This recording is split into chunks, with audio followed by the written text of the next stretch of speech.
6.5%, was it? Is that what the current odds are of the Stanley Cup? Well, and if you look at the round-by-round progression, the Stanley Cup favorite is the Vancouver Canucks. Like, what a time to be alive!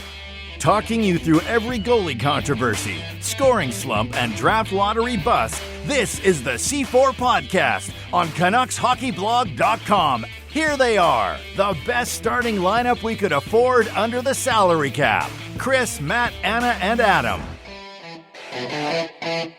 Welcome to another episode of the C4 Canucks Hockey Podcast, brought to you by the Full Press Coverage Network and CanucksHockeyBlog.com.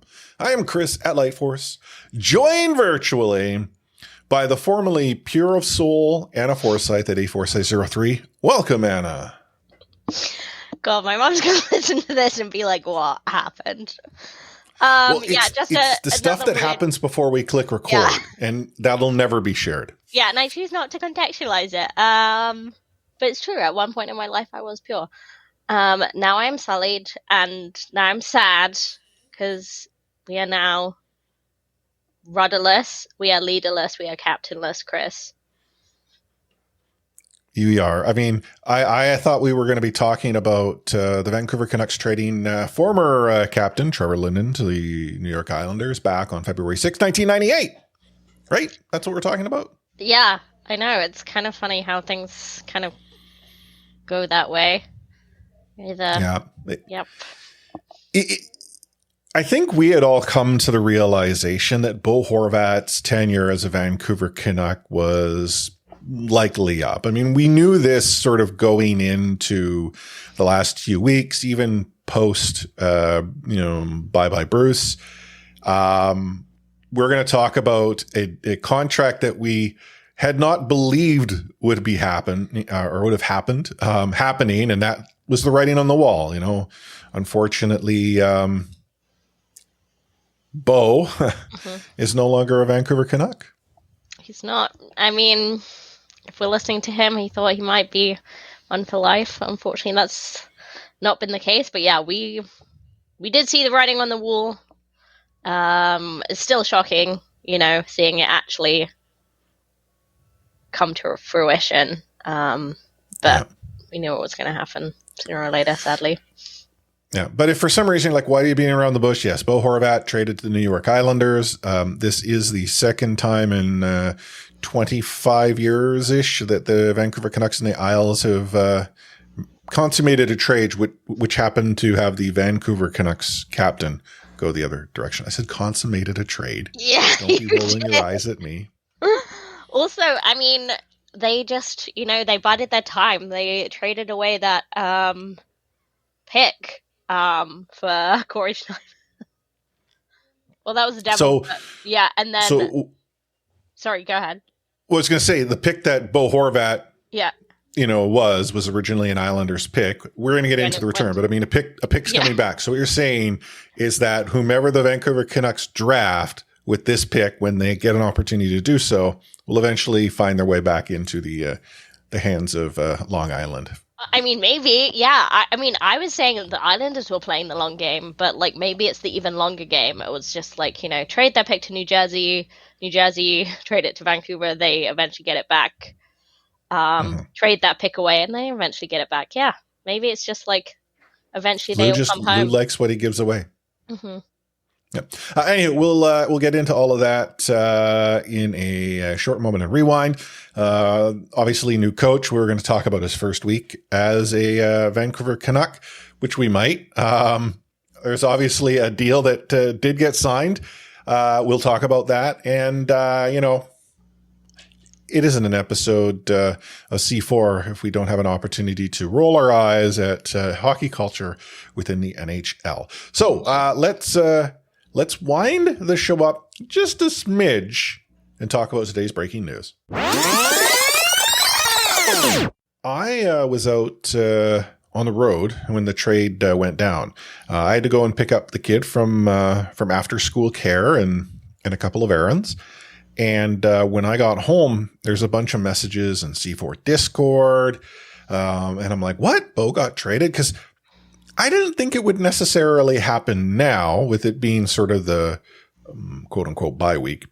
Mm-hmm. not to say that it can't, but I felt like if it was going to occur probably into February, I didn't think Bo would remain a Vancouver Canuck up to the deadline. No, I think it was definitely coming to a head, but yeah, as you say, it's still kind of shocking when it actually happens. I mean, you were on the road, at least unlike Brendan Batchelor, who was in a pool in Mexico. His wife went up to the room and said, "Yeah, I think you better get out." Yeah, no kidding. But just to recap for those that aren't completely aware as to what the deal includes, the Vancouver Canucks are sending their now former captain, Bo Horvat, to the New York Islanders. In exchange, the Vancouver Canucks have acquired forwards Anthony Beauvillier, Raty, and a protected 2023 first-round draft pick. So the protection is that the Islanders have the ability to say if it's between picks 1 and 12 in the 2023 draft, we're going to keep that one this year. They have the right to keep it. They don't necessarily have to. And then if they exercise that right for 2023, 2024 is wide open. It is a Canucks pick regardless of where the Islanders wind up having it. Let's be honest, it's likely going to be a 2023 first round pick with sort of where the Islanders are and, how the draft lottery works. Yeah, like what a mid first round pick. That's more than likely to be the case. Yeah. And I should also note, the Vancouver Canucks are, holding back 25% of Bo's salary. So, that which was a nice little detail that Lou added. Well, that's Lou being Lou, but let's be honest. Any deal that the Vancouver Canucks were going to make for Bo Horvat was likely with them retaining some salary. It's not a big issue. It's this season's money. Yeah, exactly. Yeah, it's less than 1.5. I actually, look at it as being a sign that the Vancouver Canucks aren't going to suddenly go and decide, we're going to try to get into the playoffs. No, this is, hey, we're going to actually use our cap intelligently, retain some money, ownership's agreeing to pay for a little bit. Bigger deal. Cool beans. Yeah. I mean, what was your immediate reaction to the return? In complete transparency, I don't know enough about Beauvillier or Raty as to say, this is great. I think apparently, according to our East Coast friends, it's Raty, which is very confusing. Raty? Yeah. Okay. I did not know this, but I will obviously get this under my hat, shortly. I don't know enough about Beauvillier or Raty. It's going to be difficult to pronounce seeing that why. But what I have heard and read is that he's got some significant upside, whereas Beauvillier, he's probably your young prospect filling in second, third, maybe a jag, what have you. But what I like is this obviously first round pick. I'm all about the picks. And when I compare how conversation is going in the Canucks sort of sphere to the conversation happening in the Islanders sphere. Yeah. The Islanders sphere doesn't feel they got the good end of the bargain, which gives me much more hope. I understand there are some out there who are like, the Canucks should have gotten more for Bo. I'm thinking they learned their lesson with JT Miller. Yeah, especially with the Islanders. Mm-hmm. And, maybe they could have. Maybe as we got closer to the deadline, more teams might be in play. But the Vancouver Canucks weren't in a position where they wanted to risk not having a decent deal. If someone doesn't like this, I think they can accept that, okay, it's decent, it's just not enough. But then when I look at how, Islanders fans, Islanders media are looking at this and are like, whoa, man, how did the Vancouver Canucks get Raty, who is considered to be like the Isles' top prospect, as well as a first round pick for Bo? Right. And I think it's interesting because I think it does speak to, Raty's potential. And honestly, Beauvillier could be, it does seem to be like he's the kind of guy that putting with the right players, Koff, Elias Pettersson, that his sort of scoring could pick up again. I think that speaks to both that, but also how underrated Bo Horvat is. Like, Lou, like, damning with faint praise, says that he's on the verge of having a career year. Like, he's one goal away. Like, he's tied his best goal scoring record in January. Like, that is underselling it, I think. He's having a career year. But, you know, Vancouver Canucks games are on late. Team sucks, Yeah. so. The other part of this deal and what's believed to be the case is that the Islanders are pretty darn serious about keeping Bo long term. Like, this is not a rental. And there were some who were to suggest that, well, why didn't the Vancouver Canucks give the Islanders permission to already negotiate that and try to get more? I'd actually accept that type of argument, because we've heard this all along. The Vancouver Canucks apparently weren't interested in giving many teams an opportunity to go to the player, talk to the agent, which, sure. Yeah. I mean, with Bo, you that ship had sailed, right? Like, you went and signed, and we'll talk about it a little bit later, Kuzmenko, with the money that ultimately you may have had available for a Bo Horvat deal. So at this point, what's the harm in allowing teams to chat? Because you're not getting this guy back. But then, you up the ante, right, with a signed player. But there was I was reading just sort of before we hit record, the hot rumor is that Horvat could potentially get 7 at 8.5, which, if he does, awesome for him. Mm-hmm. There ain't no way the Vancouver Canucks could sign that. And honestly, even if JT Miller had been traded, I'm not sure if I'd have wanted the Canucks to sign it either at that price. And this is not a knock against Bo. No. I feel that the Canucks need to figure out their money troubles. And while, yes, players like Bo Horvat, JT Miller, eventually, in a couple of seasons, Pettersson, these are players that are going to cost you big bucks. You need to buy some time to figure out your problems first.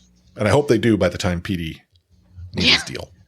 Yeah. I mean, you're right. Like, I don't think I would have hated that deal, in that Bo does seem like that's the kind of deal he deserves, but should the Canucks be the ones to sign that? No, probably not, even if JT Miller is gone.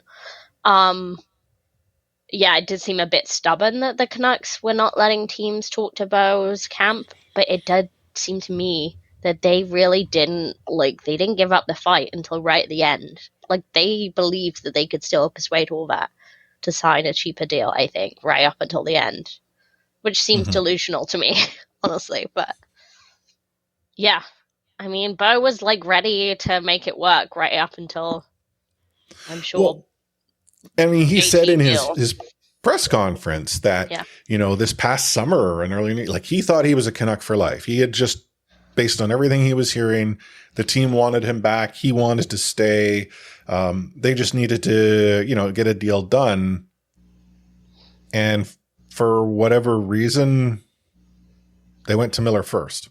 I genuinely don't understand how Horvat and Horvat camp, presuming what they are sharing is truthful, because again, we're relying on what they're saying, would believe that they were back to suddenly see, oh, so you've gone in a different direction. And then there's a part of me that wonders, is that a reaction of, oh my goodness, we've got this player who's quite literally said, I'm not talking contract once the season starts, in JT Miller. We're going to lose him. We don't want to. We got Bo Horvat, who hasn't dropped that same thing. In fact, they were chatting. It's just the money just wasn't adding up. And then, hey, look who's having a career year. But I mean, yeah, I don't remember if we talked about this last week, but apparently the Canucks were just panicking because they were trying to get either Bo or JT signed, and they didn't want to get no one signed. They didn't want to go into the new season with no one signed. But the logic of that is just so ridiculous. That's so stupid. It may be ridiculous, but if you were to look at those two players, I think you could probably have Bo Horvat under contract and extended before puck drops at the start of the season if you haven't already committed the money you have to JT Miller. Now, are you likely in a position where JT Miller is no longer a Vancouver Canuck come trade deadline? Yeah, if his camp's made it very clear we're not going to talk contract during the season, you trade him. Like you're not really given much of an opportunity. But what does that mean? You've not tied up the money you have on a Miller who's having an off season, and hopefully it's just an off season and not a complete regression because the contract kicks in next year. And you've got Bo Horvat to a number that's probably much more reasonable than the one that the Islanders, and failing them, the market, will pay come free agency. Yeah, I mean, a few things on that. It's just like, to me, it's like you make your choice. Like, once you sign JT, that's your choice. Like, that negates anything you can do with Bo, even though they kept offering him things. And like you say, I don't know. To me, how many players do you know that regress in their 29th year and get, like, have a resurgence at 30? Like, it just seems very unlikely, but who knows? We've got to believe it to be the case. Otherwise, we cry. Yeah, well, we'll always cry. We're Canucks fans. Yeah. But if you're Bo Horvat and you just, you see the JT Miller deal and you think, that looks kind of like my deal. That's the money that I was hoping to get. And the Canucks are still offering you things, and they're not quite getting there. And you say, that's not enough. Like, let's keep talking. That's not enough. And then Kuzmenko deal gets signed. And you think, okay, so if they were really stretching it and not getting near my point, like, I wonder if the Vancouver Canucks, like, I mean, it was very clear, like, during the press conference a couple weeks back, they had said as much. We have a number in mind. We know what he's worth. He's having a career year. But we have they were trying to explain, like, we don't feel he's worth as much as he's probably going to get now. That's fine. I think Bo Horvat accepts that that's the case. I mean, that's not an issue. But it's interesting that the Vancouver Canucks were, at one point, not talking to Pat Morris while he was in town. In the next breath, talking and providing an offer. And then in the final breath, announcing that Kuzmenko remains in Vancouver on a bridge deal at a considerable raise, which he was going to get somewhere. I mean, I don't know if the number matches what the market might pay, because I don't know what the market would bear. But that was it. I mean, once that happened, people are like, all right, well, Bo's going somewhere now. Yeah. And look how quick. Yeah. Yeah, to be fair, it did happen quite quickly, but yeah. I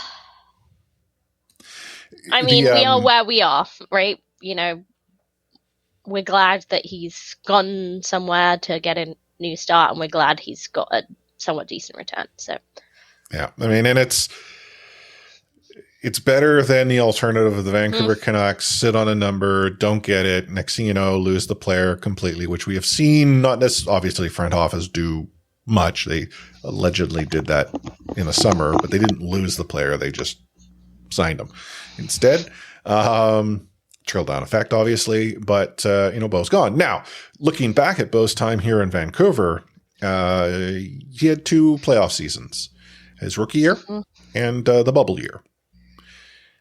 I can't imagine, if you were to go back in time, seeing the Vancouver Canucks have that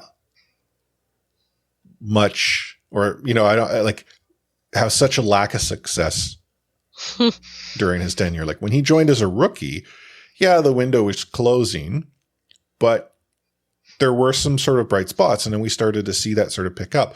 We have the mirage as to which the bubble happens. Bubble only happens, obviously, for reasons that allow the Vancouver Canucks to get into in the first place, which we've talked about before. But I mean, he was a good soldier, to use the analogy. He was the captain of the team for a reason. Could you imagine if we had seen more seasons of playoff Bo? Yeah, I mean, he kind of showed that he really came into his own when he was under pressure. It's not a fun situation being in the bubble playoffs, no fans, all these restrictions, so on and so forth. And, Canucks are the underdogs. They have to play in to get there. And then they come up against the champs, and Bo Horvat just like really proves himself. But honestly, I think the season before he's made captain was his like proving ground, and they sort of piled on the minutes and gave him the tough matchups, and he kind of proved he could do it. So I think that's kind of been his style from the start. It's like thriving under pressure. Yeah. Now, him going to the Islanders doesn't necessarily guarantee playoff opportunity. Nope. The Isles are Actually not. They're closer this season. Whether or not they're there next season, I mean, I've seen. I think it was like Taj on Twitter. A few others had sort of commented about how wouldn't it be something if the Isles were to see that pick drop in to the 12 or below, decide, hey, we're going to keep it this season, and then have like just a crapper the year following, which is possible based on one, their division and the way the Eastern Conference is sort of projecting into 23-24. But I'm not banking on anything ever going the Vancouver Canucks way in that regard. No, that's the thing. Yeah, I don't trust that. That's how it would shake out. But like, if you're Bo Horvat, right, you don't necessarily have much say in this team that you're going to, but if you're going to commit and actually re-sign with the Islanders, like, what is the sell there? Like, hey, welcome to Long Island. We hope to be good one day. We're closer than Vancouver? But I mean, I'm not going to say they aren't, but I might say, are they? Which I know is the same thing, but like, Vancouver is at the bottom, but let's be honest. Yeah. If Vancouver were to have traded considerably their top prospect for a good player in Bo Horvat, but that doesn't move the needle enough to make you a playoff contender. I mean, maybe the Isles have more going on that we don't know yet. Yeah, don't get me wrong. I'm not suggesting that the Isles are like, one player away and Bo Horvat was that player. Like, I just think they're just not. I mean, they've got a lot of money tied up in Coquitlam's Matt Barzal, which is his full name, by the way. Coquitlam's Matt Barzal. Yeah, that's the full name. From Maple Ridge. That would make it much more. Yeah, I know he's from the Coquitlam. Express. Yeah. Okay. What was I talking about? Oh yeah, Matt Barzal and Anders Lee, who that's a goalie name, and you still can't convince me that he's a forward. But like they don't have as much money tied up as Canucks do. So I'm just saying they are closer than Vancouver. I'm not saying they're close or like they're actually still pretty far away. But I just don't think it's as much of a mess as Vancouver. So off the rails a little bit. The New York Islanders still have Ricky DiPietro tied up in buyout. Now, oh my God. he was bought out when the teams were provided the amnesty buyout. Right. Wow. But the buyout runs. So this team is essentially, I mean, it must be a lump sum. Like, if it's not a lump sum, Ricky DiPietro has been making $1.5 million a season since 13-14 and will continue to do so until 28-29. That's wild, isn't it? Like, I mean, like, honestly, I was just like, is he Michael DiPietro's dad? Like, he's old, like, right? He's, Luongo old. Let's see. So Ricky's first season was 05-06. Okay, so he's currently 41. He was born in 81. Mm-hmm. But yeah, so he has signed 2 contracts to a value of $70 million. Yeah, and he's not old for a person. He's old for a hockey player that's still getting paid on someone's bucks. Length. So the deal he signed in 06-07 was a 15-year deal. 1.5. Yeah. Valued at $67.5, which, people suggested that Luongo had a horrible contract. Mm-hmm. not at all. I mean, and that was before the NHL went and started using Luongo as an example. But that amnesty buyout that the Isles exercised in 2013 took that 4.5 AAV, took it off the cap because it was an amnesty buyout. And 1.5 million through to the end of the 28-29 season. Wild. And he he hasn't played since. He hasn't played in Europe. Oh, why would from you? what I can tell. Yeah. Anywho, but yeah, looking at the Islanders, I mean, they back to the sort of cap space. They're not in horrible. Talk about bad contracts, though. Zach Parise they have on their books as well. Not that he's got a bad contract anymore, but yeah. Well, okay, yeah. So his $750,000 for one season, not horrible. But yeah, Barzal 7, Anders Lee, the not goaltender, 7 million. Nelson, Brock Nelson, 6 million. On the blue line, Ryan Pulock, 6.15. Adam, is it Pelech, I think? 5.7. I mean, they have some sizable contracts, 2 of them on their blue line, 1 of them up front already. The Barzal being the extension that kicks in next year, 915. But good for Bo. Yeah. I mean, obviously we hope it works out for him. We're glad it's not Boston, but yeah, it's certainly not like the cup contender he was hoping for. No. Well, I mean, there was thought that the Hurricanes might be in on Bo Horvat, but the hot rumor is that the Vancouver Canucks wouldn't provide permission to talk to the player, and that was a condition for the team to actually really come to the table. Some thought Seattle might be interested in bringing Bo down the I-5, though I'd have to think Seattle pays a premium, not only a West Coast premium, but a Vancouver not wanting to feel the heat every time Horvat's in the stadium and the fans cheer him on. Yeah, exactly. I mean, the talk with the Bruins deal was stalled when the Bruins wouldn't give up Brandon Carlo in the deal. It's just crazy to me that the Canucks are just trying to get these roster players all the time. It's like, no. You need to be getting young prospects and picks. That's no. We're roster players. We're not rebuilding. We're focusing on major surgery that doesn't include replacement parts. Includes replacement parts. Sorry. Yeah, it does seem wild to me that it's just the Canucks are still delusional enough to think about that. And the fact that Bo Horvat's their first good player they've given up in years, right? Not just some problem player they've had to sweeten the deal to get off the books.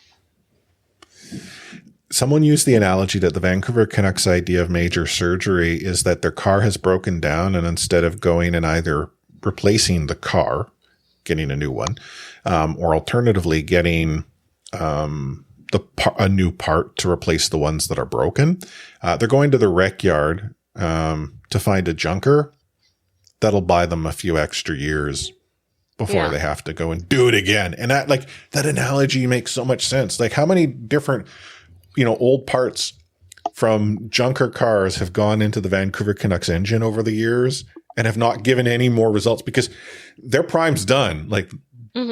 At best, they get the engine running and the fuel economy is shot. It's a great analogy. I wish it was mine. Kuzmenko, he, as we said, signed a deal.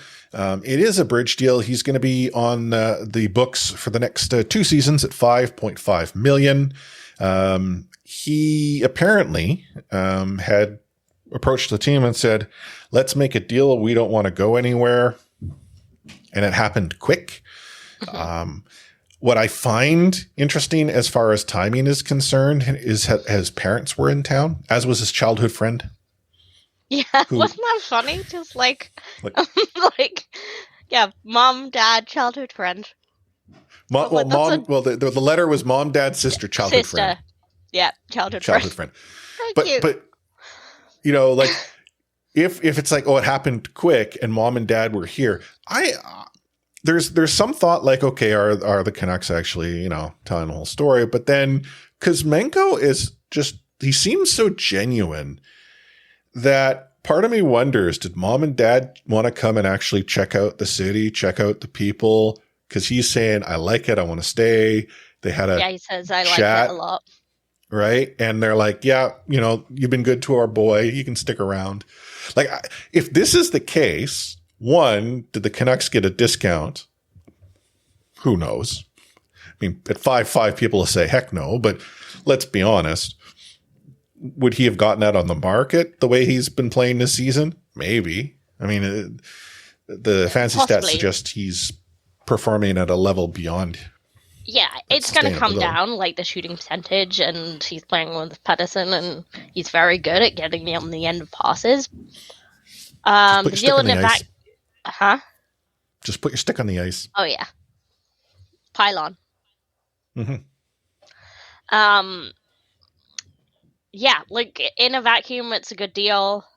He's the kind of player you want to see stick around. He's good for marketing. He's good for fans. He has a great attitude. He wants to learn. And yeah, he plays great with Pedersen. But like, is it the kind of deal Canucks should be signing? Possibly not. That's a lot of money to throw at a player. What is it that you and I liked about the Bo Horvat deal? Like the trade. What is it that you and I liked about that trade? Oh, the pick. The pick. Is it possible that Kuzmenko at the deadline gets you a pick from a rental team? Like, could use a serviceable player? I mean, the price point that he would be paid this season is less than $1 million. Yeah, it's a good price point. Yeah. I mean, you're not bringing him back in well, I'm not going to say in all likelihood, but I mean, you're right. In a vacuum, good deal. We're not in a vacuum. And I'm not against Kuzmenko. Like, anytime someone's asked me, he's like one of my favorite players in the team right now. Yeah, it's been great to watch. And on topic-ish, off the rails, Wyatt's been talking about this quite a bit, especially since the departure of Bruce. And he said it many times before this. Vancouver Canucks fans will support a player or a coach who shows up, works hard every day, genuinely looks like they want to be here and show that appreciation and return to the fans. Like, we will go to the walls. One of the reasons why we, Jags in the past have been the players who we've overvalued. And it's because we truly appreciate. So like a kid like Kuzmenko, who loves the city, loves the fans, genuinely hustles, works hard.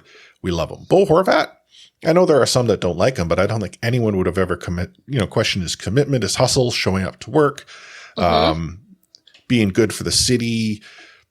Like, that's the stuff we love. What we don't like and generally show disdain to are those who don't fit within that mold. There have been many. There may be a few on the team right now, but to that effect, I mean, to what he says, I completely agree. And it's why for, Kuzmenko, I would have rather he be dealt and an asset be brought back in return. But hey, I'm going to be happy cheering him on next season. Yeah. I mean, it doesn't get traded to one of the non-12 teams that are on his no-trade list. Do you think Edmonton's on there? Just like, gosh, I don't. Don't take me. They took me to Joey. Hey, Joey's in Edmonton might be a classy joint. I don't know. Yeah, I mean, I've been to Joey's. I'm not above going to Joey's, but I've been to Joey too. I'm not an NHL player. You're trying to a future NHL player. You're trying to impress. Yeah, I mean, But this thing, it could be that the Joey in Edmonton is like, how like restaurants have some like showcase locations and an elevated experience. Maybe the Edmonton one is breathing directly into the microphone, but I was just finding it hard to believe. I don't know. Oh man. Yeah, we'll see. As you say, we'll enjoy him whilst he's playing because he is very enjoyable to watch. He's a fun personality, but yes, would have been Yeah. fun to see what we could get from him. Also, yes. The other thing that we should probably talk about too, before we jump out of rewind, is that Rick Tochett has had his first week behind the Vancouver Canucks bench, where they had a handful of games. And I think, an apt title of this episode prior to everything that went down today might have been the Tochett of the town, TikTok it. Yeah, I was trying to find a Tochett pun and I didn't come up with one. I came up with a different pun, but that episode title's Lost at the Sound of Time. If you want, we can just read out the sentence that I put together on my rundown and be done with it. Rick's first week in charge. Blackhawks are bad. Kraken are good now. The Canucks PK is still bad. Shaw TV is bad. The Kuzi PD partnership is still good, but PD and JT, are they quote unquote good? There you go. Okay, so as in, you good? Like, are we good, bro? That's yeah. I mean, just to give you my thoughts, are the Blackhawks bad? They are. The Canucks were trying to show that they were almost as bad. The Kraken are definitely good, and I love Kraken fans with their Bruce There It Is chant. I mean, I'm going to presume it's Kraken fans giving us the Bruce There It Is. Maybe there's a few Canucks fans in there, but if it's Kraken fans, epic troll, that's awesome. Props to you. The Canucks PK, Tochett wasn't going to fix it in a week. No, I think everyone under the sun knows it's bad. I don't think it's going to improve over the course of the season, despite their best efforts. I mean, personnel maybe just with trades and stuff, but let's be honest. Bo Horvat, who is probably one of their, key face-off guys, and on a PK that can't win face-offs is never going to be good. Well, guess what? You don't have him anymore. Yeah. I mean, when you were putting out a player just to take defensive zone faceoffs and then take him off again, you're in trouble. So. Yeah. Shaw TV, I heard there were problems, but I'm a TELUS TV customer. I did not experience problems, but I do think back to the days of Canucks pay-per-view when I worked at Shaw, and boy, oh boy, did I hate those nights. I hated the night of the pay-per-view, and I hated the following day, because if there was so much as a blip, the Canucks would go and say, oh, call the provider. I worked at Shaw, so it would have been Shaw. But more often or not, the problem was at the source. Like it was the Vancouver Canucks broadcast center, the company or third party they brought in to film and ultimately, funnel the feed. And there wasn't very much that Shaw, TELUS, or anyone could do. And it's one of the reasons why when the pay-per-view didn't work, it didn't work for anyone. It's because it was a source issue. And the team was like, not us. Don't worry. We got our money. We're good. Well, yeah. But clearly this time it was very much a short TV issue. And what actually happened? Well, was it not authorized or? That's what it said. It said that it was league issues. Or league restrictions, that's what it said. And everyone was very mad about it. And Shaw TV was just the whole game just said they were investigating it. They didn't provide any updates really. So the technology has changed since I last worked there. But as you and probably our listeners know, Sportsnet has a variety of different feeds. So does TSN.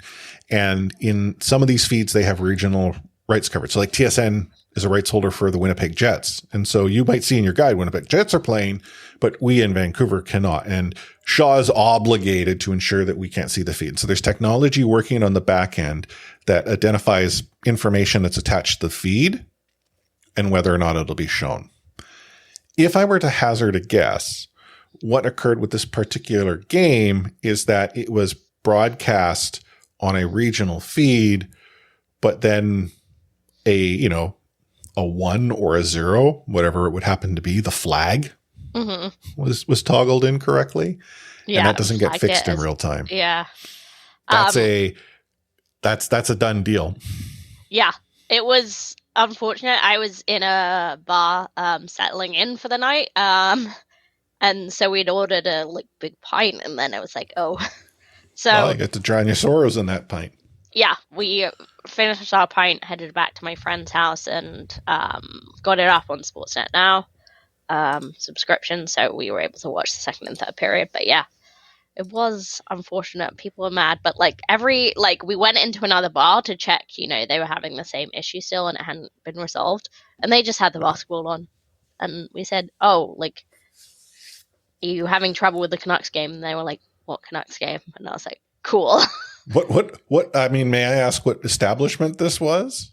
This was the local, which I've watched quite a few games at. Well, no, I was thinking if there are, depending on different places, there's clientele, but that would be one that I would think would have the Canucks game on. So the fact that it wasn't probably shows you how enthused people are to watch a Canucks game in a bar right now. Yeah, apparently. But just to recap, Canucks 5-2 over Chicago, 6-1 to Seattle, unfortunately. Seattle's first win, and boy, did they ever. And then the Vancouver Canucks came home and beat the Blue Jackets 5-2 to give Tochett a 2 out of 3 dubs to kick off his tenure as coach. The meatloaf score. Yeah. Anywho, we're going to take ourselves a short break. Not as long as the Vancouver Canucks won. You're listening to the C4 Canucks Hockey Podcast, brought to you by the Full Press Coverage Network and CanucksHockeyBlog.com. Take hitting out of the game. You can't hit anymore, so don't do it. The unsportsmanlike conduct, I want to get an explanation on that. No kidding. Because how do you get suspended for unsportsmanlike conduct? Plus interference. There's no interference there. He had the puck. Now, Madison never ever did that before. Now, why did he do it? And that because he was mad. Well, your early favorite for the Calder Trophy, that's for sure. Elias Pettersson, you might even say your early favorite for the Hart Trophy.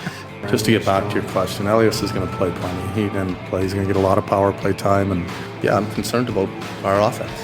We lost 200-point players, and we've got to find a way to score. I kind of got us into sort of what we were going to talk about with Half Full, Half Empty as part of Rewind. But that said, already, but yeah. There's a lot more going on. Like, for instance, Bo's gone, Kuzmenko's still here. What does this mean? We got into that. It means that the Vancouver Canucks are acknowledging that they are in a, whatever you want to call it, but a tank for this season. I think it's a clear indication that they have, resigned themselves to not being in the playoffs, which honestly, I think we knew when they said Bruce was gone. We got some very candid responses from Alvin and Rutherford along those lines, albeit maybe less candid than they needed to be and more candid than they should be. But then when we start to look at sort of what else is going on with the team, now question marks come up. Like, hey, you've got some players who are cooking down in Abbotsford, in Bad Colson and Hoglander. Do they find an opportunity to come up and get to experience the Rick Tochett show, or do you leave them down in Abbotsford? I mean, if you're asking me, I would say leave them. Let them cook. Let them cook. Let the babies cook. Especially as we got. I'm trying to think. What is the nursery tale where the kids are being put in the oven? Oh, the witch that cooks them, that gets them all fat and tries to cook them. Yeah. It's not Riding Hood, is it? No. Is that Hansel and Gretel, maybe? Yeah, Hansel and Gretel. There we go. Hansel and Gretel. Hogs and Pods, Hansel and Gretel, same thing. Yeah. But yeah, especially with this trade with Raty coming back, that could be fun to see, him playing down with Podkolzin and Hoglander. Baby Canucks are doing well. They're not, running away with anything, but, they're playing some good hockey. Some good AHL level hockey, nonetheless. And I think it's really good for Podkolzin and Hoglander, and they're both kind of aware of the process and committed to that. So, what's the point? Leave them there. Yeah. Not in your notes, but something that's worth mentioning is the Vancouver Canucks lost to Petey. Yes. I did originally have him in my notes, and I think he got bumped with all that was going on. But yes, the Canucks are PD down. They don't like having more than 2 PDs at once. Yeah. Well, Nick Tan gone. What's going to happen when they have Lane 2, Peterson gone. two PDs as opposed to 2 PDs? Yeah. But I mean, what we're talking about, PD. Lane Peterson was placed on waivers, which some might say why, like it wasn't a requirement. Well, the funny thing is the moment he hit the waiver wire, people are like, "There's a deal. That's got to be it. That's got to be free up space." And maybe it was related to the deal that was consummated today. We don't know with certainty. I haven't heard that that's the case. Consummate.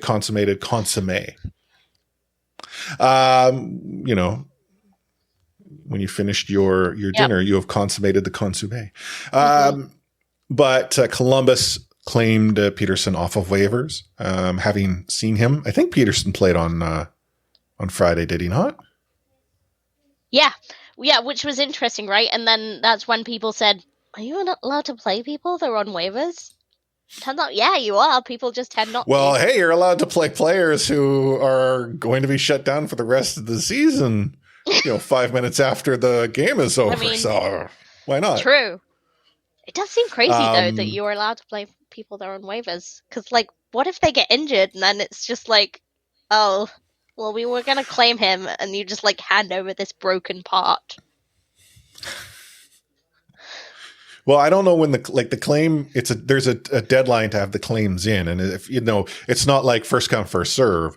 It is first come, first serve based on the order. And so arguably you just, if he's hurt now, we withdraw our claim, as most teams probably would with that update. But yeah, Lane Peterson, he is going to find himself playing for the Blue Jackets.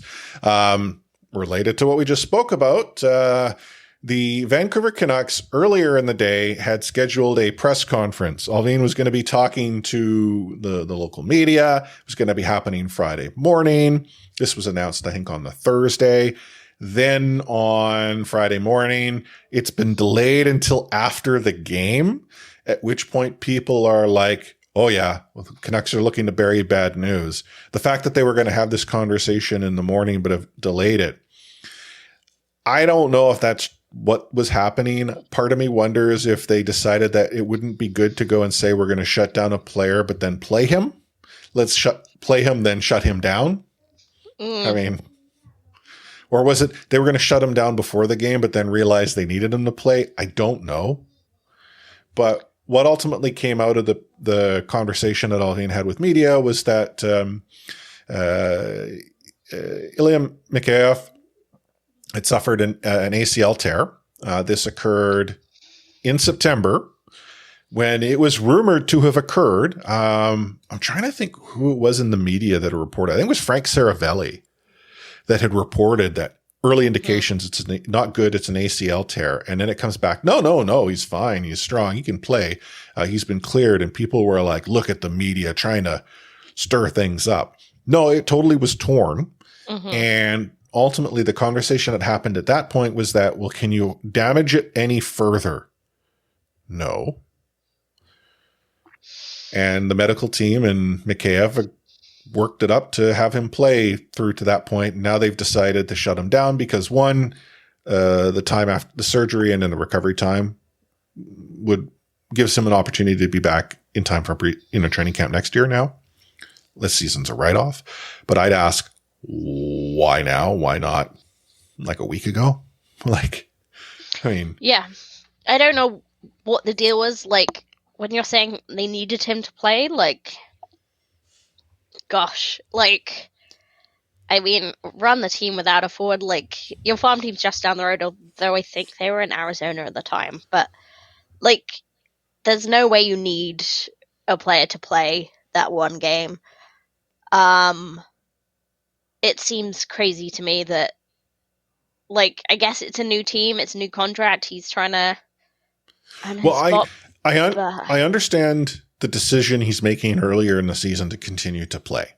I mean, I do and I don't. Well, okay. I mean, you're right. So this is an injury that I personally experienced. I blew out my left ACL during a softball game. And once the swelling in my knee had come down, as far as it felt to me, I was fine. Now, I wasn't.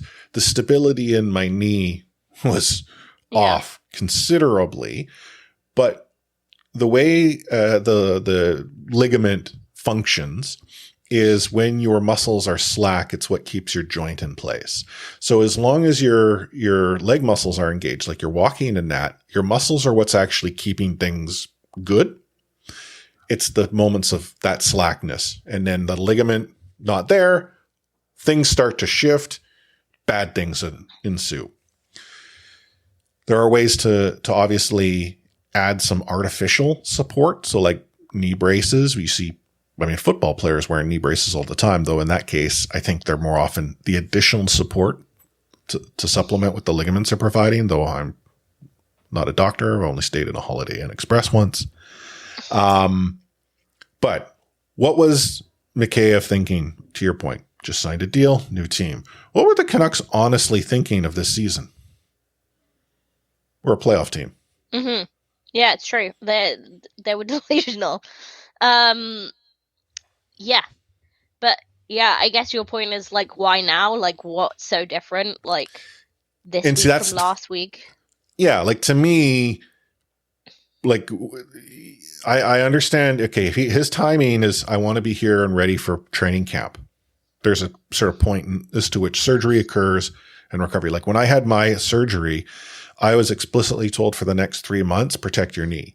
I needed to do rehab, strength training, what have you, but I couldn't just return. Like as much as it was structurally sound, it takes time for the repair to ultimately heal, like the blood flow to reestablish and all of that jazz. And during that time, you're actually in a greater level of risk to ruin the repair.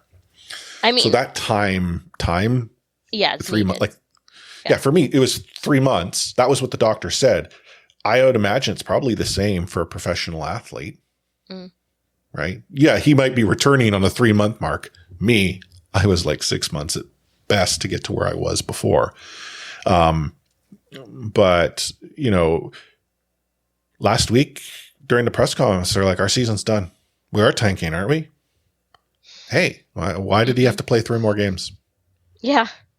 I mean, why did Bruce have to sit there for 2 extra games? True. Yeah. I will say, like, it's not the most egregious thing I've seen. Like, it kind of sort of speaks in general to hockey culture, and our listeners who have read our friend Aaron Patty's book, like, will know there's a lot of that in there, playing through pain just to get there. But, like, as you say, like, and as both Mikheyev and his agent have reminded us, the Canucks didn't force us, like, this is totally our decision, blah, blah, blah. But it's in the context of everything else, right? It's in the context of Tanner Pearson, who is still out. That Demko is still out. Yeah. Like, it looked like, I don't know if it's I was trying to figure out, is it a brace? Is it like, I don't know what it's called, where you have like the metal rods, like, and the screw, like the bolts protruding out of your skin, holding bones and things in place. Like there's a traction, I think is the term, but it did, like, just from the picture we saw, it does not look good. And, this was an injury that was supposed to be a few weeks to now a few years. Like there's so much unknown there. Yeah. Thatcher Demko, who's meant to be out for 6 weeks now, it's like 12 plus, right? Well, and so the Demko one, I'm not willing to go and castigate the team completely, because there's so much that we don't know. Not to suggest the team doesn't know either. I think they do. But we know players are, like, Mikheyev is a good example. Mikheyev had to come out and say, it was a me decision. I'm the one who continued to play. Like, the team was giving me options. They provided me all the support. I'm the one who chose to do this. There are players, and I think Demko is cut from that similar cloth. He would play if given an opportunity to do so, as opposed to not. And is it possible that in that situation, did that play into things? Because all we know is that he had a medical or surgical procedure in the off season that fixed him, but it's an unknown as to what. Mm-hmm. And then there were thoughts that he wasn't looking quite right. Is there possibly a nagging injury or something like, muscle strain, joint issue bugging him? And then when he got hurt, it was quite clear when it happened that it was bad almost instantly, because you could tell. And it was from a non-contact play, which are always the worst. When it's something like that and it's what appears to be a very grievous injury, there's so much there. Now, shutting him down, they sort of made that decision a week ago. Yeah, he's not coming back. We're not rushing this back. Well, I don't think they've quite said he's shut down for the season. I don't think so, but yeah, I think I know they've said they're not going to bring him back quick. Yeah. But on that note, Demko allegedly don't want to be here no more. Yeah, I mean, we've kind of talked about Demko as one of the untradables, right? Very much behind Pedersen and Quinn. But kind of it would have to be a good deal because the Canucks need goaltending. Has he had a stellar year before he got injured? No, but I think it was just him averaging out a bit. He wasn't providing Vezina goaltending, but done enough of that behind terrible defense. And earlier today, Rick Dhaliwal had come out and said that he felt that, Demko was in the market, and Elliot Friedman had agreed that, prior to sort of recent times, would have never thought the Canucks would have moved on Demko. But based on what he's hearing, seems to be more possible. Then you have Farnology on the Vancast, who asks this: how much in play do you think is Demko right now? I think it's a little bit more than people want to believe.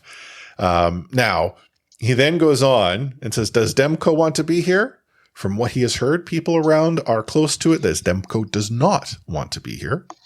There is a conversation that he is not enamored with the market, the scrutiny, the organization. Pick it. It's all of it. Now, he went on to clarify that doesn't mean the player is asked to be traded. No. But to my earlier point where I think we as a market, we'd be totally behind Demko, it comes out that he's maybe not enamored. That's a poison pill. Yeah, I mean, I feel I would just be curious about the specifics. Obviously, we're never going to hear those, but I feel like the scrutiny, the market, the organization just kind of gets thrown in together. And there's some, I understand the scrutiny in the market's hard, but so many people enjoy that, and there's so many benefits that way. How hard it is to play in a hockey market. But maybe taken in the context of, the organization at large, maybe you're not trending in the right direction, then yeah, fair enough. But yeah, I feel like those things get thrown in together a little too often. And yeah, who knows what it is. We had a little chat in Discord today about maybe non-hockey reasons. That maybe Thatcher Demko's not enamored with the politics of Vancouver, but well, I mean, what can you do about that? I think that's broader than Vancouver. Oh yeah, it certainly is, but the market issue Vancouver is a market that not all players I think are keen on. I get that. I accept it. I mean, just like you and I were talking about the, Joey's in Edmonton. We're not necessarily taking a shot at Joey's. We're more taking a shot at Edmonton. Yeah. Not every market has, sort of a sparkle in the eye of a player. Vancouver probably irritates a number of players. In fact, we've had, players for tax reasons choose to live in the States, and we've had players for other reasons to continue to live in the States, living in Blaine or in Point Roberts. We had a coach, Tortorella, who elected to live in Point Roberts while he was here. And, there are reasons that this takes place. Overall. So, yeah, but stuff like that, not that we can control the the organization either, but like, the Canucks is a market, like, and Vancouver and Canada is like a political entity. That's not gonna change. Certainly not for hockey. No. And like, yeah, you can't control things. Literally 10 Connor McDavids couldn't persuade me to live in Edmonton. Like, playing with a whole team of Connor McDavids could not persuade me to live in Edmonton. But I'm sure for some players that would be appetizing. Like, whether it's the lifestyle, the like teammates, tax reasons, that can persuade you to live in some terrible places, or the way the team's going. But the way the team is going in Vancouver is not good, so that's not. And to make it very clear, I mean, you and I have a perspective that's quite a bit different than someone who might be from Edmonton. Yeah, I know. Like, elsewhere, I'm sorry, Albertans. But I want to to me, if someone says, why wouldn't you want to live in Vancouver? I'm like, exactly. Why wouldn't you? I've had just personally, like, people like, oh, go move here, move there. Cost of living's better. Opportunities are great, blah, blah, blah. And I'm like, man, I cannot picture myself outside of, the Pacific Northwest. But for me, that's, for reasons, Vancouver, Metro Vancouver. But that's all I know. Yeah. Jason Kenney, please stop calling us. We're not going to move to Alberta. Well, he's not in charge anymore. Oh, yeah. It got worse. Without getting into the politics. Oh, you need to. I mean, again, I try not to make C4 that political, but I am showing my political slant in saying. Oh, just you wait for the next segment. Well, let's not make them wait much longer and dive into the F word. He liked to say the F word. Oh, then get the here then. Okay, see ya. Is going to have the F word on it. I wish I could give you an explanation about it. I can't. You, out of here. You said the F word, Dad. You called me the F word. We went for a few episodes where we weren't talking about the culture problem the NHL has. Then last week we shared how in the state of Florida, the NHL was trying to do something progressive, something that promoted inclusivity, and found themselves in the target of the governor, and decided that let's not piss off the governor for reasons. I mean, it might be more than that, but it's unfortunate that the league chose to do this. We also spoke about briefly how in Philadelphia, a player elected to not take part in warm up on the Pride night because it would have required him to wear a jersey with a rainbow colored lettering and logo, and that was against his religious beliefs. And, again, as much as someone has every right to do that, it also comes with the realization that that's not promoting, it's like, I'm going to exclude this because it's not inclusive. Well, you're choosing to exclude. It's a promotion of the exclusion of others. But, more has continued. I mean, the one that's most recent, news broke, was breaking news on CTV this morning when I was watching the news, that Bobby Hull passed away. Right. As a hockey player, Bobby Hull was a phenomenal player in his era. Yeah. Just like legendary level of play. And I think especially as I'm someone that loves to promote the art of defense. So, like, Bobby Hull, icon in terms of play on the ice. Off the ice, not a phenomenal person. He sucked. Racist, wife beater, big Hitler stan. Like, what are you talking about? He came out and had a press conference where he said, I am not this. Yeah, I just think Hitler had some good ideas. Yeah. So there's been a lot of people online today saying, don't jump on his legacy. He's just died. But I think, it's a good time. Don't make it political, Anna. Yeah. It's not a time for politics. It's just no, you can say, if no one said anything about his death, maybe you don't have to bring it up. Well, but, people are celebrating him.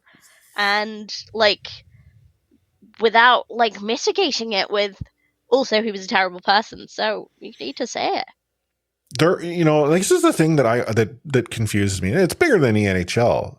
There are extremely talented people on this planet who do amazing things with that talent, who are equally horrible in many other ways.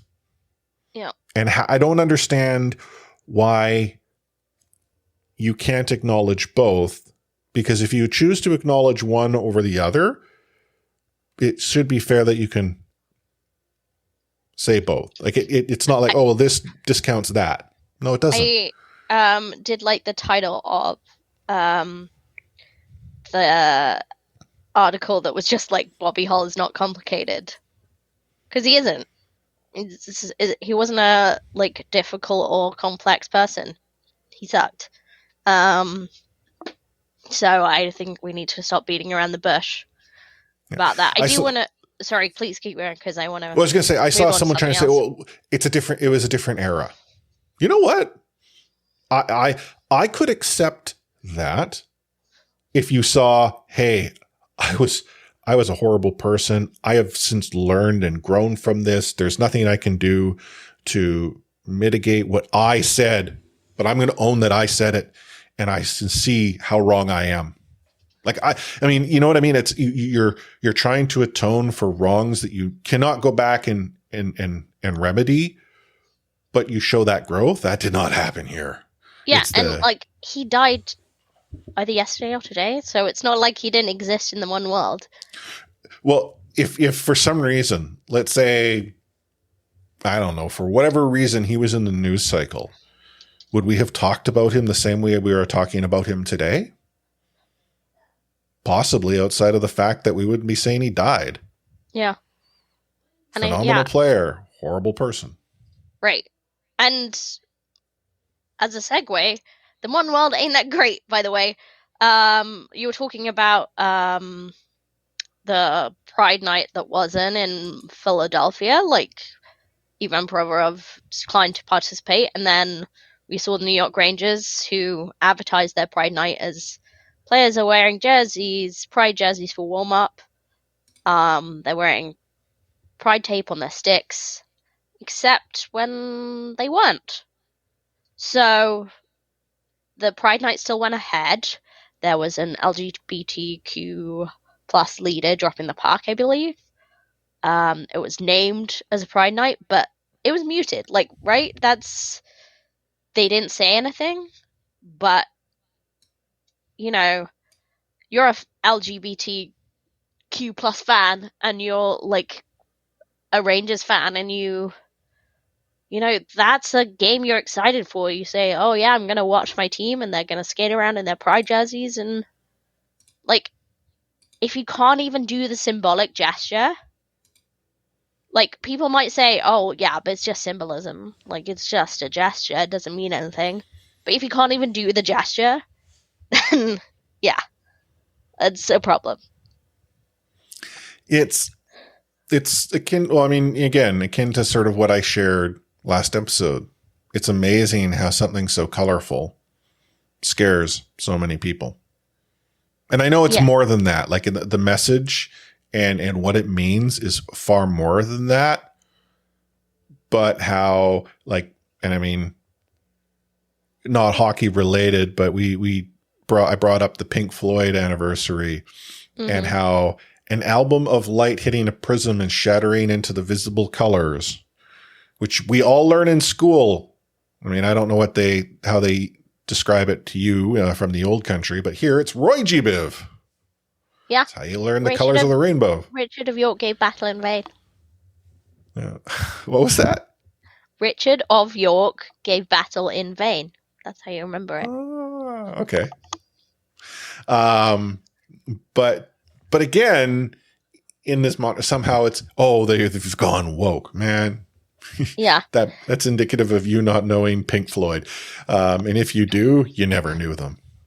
Yeah. The article, by the way, that I brought up Bobby Hall was not complicated. That's in the Defector, written by Barry Chesky. I'm gonna put these in Discord and probably tweet them, because there's also another great article on Deadspin by, I believe the author's called Sam Fells, excuse me, called The NHL Isn't For You, and that's about the Pride Nights that won. And it's angry, and it's searing, and I haven't quite finished it yet, but it's pretty good. And it's funny, we mentioned You Can Play in passing last week, not realizing really how, they've been lame. I've been a huge You Can Play supporter over the years. I've raised money for them. I bought their merch, but honestly, it seems clear that they're more interested in, pandering to the NHL than calling out bigotry where it happens. Yeah, because I'm quoting from memory, and I'm an old person, so my memory isn't that good, but their executive director was talking about how it's important to look at the gains that we've made, and how in this night, this is still a good thing. And and we need to make room for everyone and everyone's opinion. That's the type of thing that I could see you with the proverbial you say if equity existed. Right. It doesn't. So it's not I don't think we've reached that stage yet. Yeah. And in the article, the Sam Felser article, he mentioned what do gay NHLers think, because they exist. We don't know who they are, but they exist. And I don't know if he goes on to mention Luke Prokop specifically, but this isn't just a ephemeral idea. Oh, we know NHLers exist who are queer, but we don't know who they are. We know there is an openly gay NHL prospect who's playing very well in the WHL. So he's going to come to the NHL, and what does he see? The season or the couple of seasons before he makes it. This is what he sees.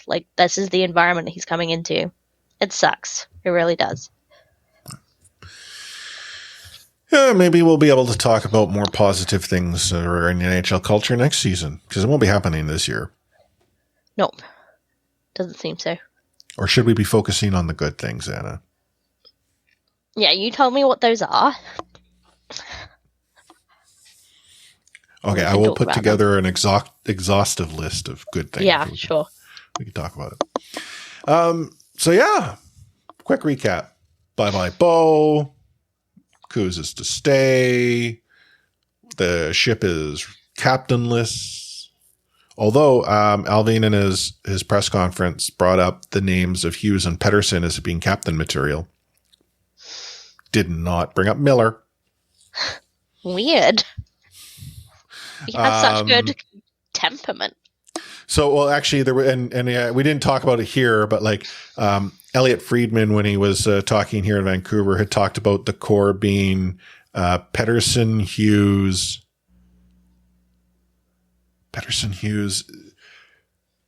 There was, I think, 3 players. It was Pettersson, Hughes, and one more name as being the core. Didn't include Miller, which then lit things on fire. But then later in the day on a Toronto station said, I misspoke. I should have included Miller as being on the core. Mm-hmm. Still, honest to goodness, if Alvin and Rutherford are playing 5D chess and Miller gets traded to some other team before his no trade kicks in, hey, y'all, you guys are phenomenal. I would draw everything up, that I've said in anger. Yes. We'll give them all the flowers. I will eat as much humble pie as necessary. Mm-hmm. But here we are at the end of a show. We'll be back again next week. The Vancouver Canucks will have played how many games? 0. They do, however, play while we record. They'll be on the road out east after their bye week. They kick things off on the 6th against the Devils. Before playing the Islanders twice in a week. Should be fun. Good times. The Rangers twice in a week. Islanders are just once on the 9th. Do we play them like the 17th or something? Maybe it's like 10 days later. 15th. So it's the Rangers on the 8th and the 15th, home and home. Oh, okay. Islanders on the 9th, and that's it. We don't see just the Isles once. in Vancouver until next Just once. season. So that's already happened. Mm. Yeah. But it's New York. They play Detroit. It's actually 11-13's Detroit. New York Rangers is 8 and 15. So yeah, but Isles just once. Yes. I've already, and also between times there's an All-Star game that Bo may or may not be playing in. I hope he does get to play. I think he does, but what jersey does he wear? Yeah. That has to have been printed. Like, is it? I mean, that would be so silly that it'd be like the Canucks logo on the shoulder, but he's no longer a Canuck player. I don't know. It's weird. Yeah. Or does he play in a New York jersey on the skills comp, and then in a Pacific jersey? Maybe it'll be a neutral All-Star. NHL jersey. He'll be part of the NHLers. Mm-hmm. Something like that. Could be. Yeah. I hope he does get to go because it's a cool thing. Yeah. Anywho, here we are. End of a show. We'll be back in a week. That may or may not include me. I don't know if I'm taking the week off. We'll see. Yes, to be confirmed. We'll see. Yeah. But if y'all want to keep in touch with us, and you probably do, Anna, how can they go about doing that? I love it when you just throw to me when I'm not expecting it. We're on Twitter at the C4 Podcast, also on Facebook at the C4 Podcast. If you want to talk to us on Discord, because I'm sure we'll be debating the merits of the trade, the Bo trade, and the Kuzmenko deal, as well as posting pictures of our dinner for weeks to come. That's discord.io/C4 Podcast. You got it. I love how I stalled for time and then didn't look it up. But I did get it. So yeah, come talk puck with us. I'll be posting the articles I talked about there as well, so we can have a chat about that. And if you want to support our show and choose to do so either monthly or on just a one-time basis, you can throw a few bucks our way by going to support.c4podcast.com. That'll take you over to Buy Me a Coffee, where you can aptly instead buy us a pint or two or three. Obviously. Yes, because, I mean, I like coffee. I do. I love coffee, but I like pints. But I like pints. Yeah. So, yeah. Any final words of wisdom there, Anna? Just to say that it's been a privilege to watch the young Bo Horvat grow into man under the tutelage of the Sedins and become a leader for the Canucks. And we wish him all the very best of luck, because I know he listens. Yes, I mean, I second that. Mr. Bowie William Horvat. Fare thee well. Enjoy your time in Nassau. Actually, where do they play right now? They play at UBS. It's called. No, they moved back to Long Island, but it's called the UBS. It's a brand new arena. Okay, I mean, but like in Long Island, the previously was in Nassau, and yeah, which I think was falling apart even more than the Saddle Dome and Rogers currently is. Maybe not as much as the Joe did, but. I'm trying to think, was it a 30 and 30 or whatever it was? There were a couple shows that one talked about sort of just the Islanders in general.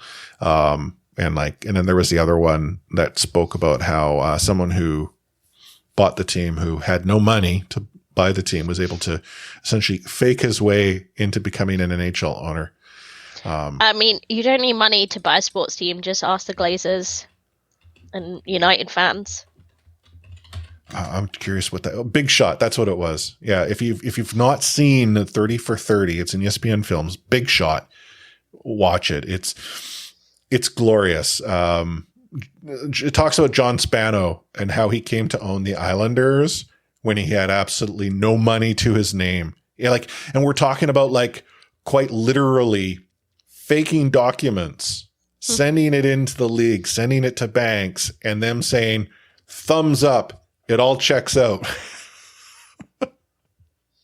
Yeah, no money. Our owners don't have a clue. So, and the scary thing is he probably could have gotten away with it, except for the fact that there was a TV deal that fell through late in the game. But had that TV deal injected cash into the situation, he would have been able to simply keep things going based on cash on hand. So It's glorious. He actually, they interview him and they talk to him and he actually shares. This sounds a bit like Alan Stanford in cricket. Maybe not as bad. I don't know if he's as bad an egg as Alan Stanford is, but. Yeah. Well, John Spano went to jail. Did this guy go to jail? He's still in jail. Oh, okay. Well, John isn't in jail anymore. Yeah. But there was actually a podcast series about Alan Stanford and what happened with that. So that's an interesting story too. Cool. Well, on behalf of Anna, A4-Size03, myself, Chris, at Lightforce, signing off this week's episode of the C4 Podcast, brought to you by the Full Press Coverage Network and CanucksHockeyBlog.com with We Out.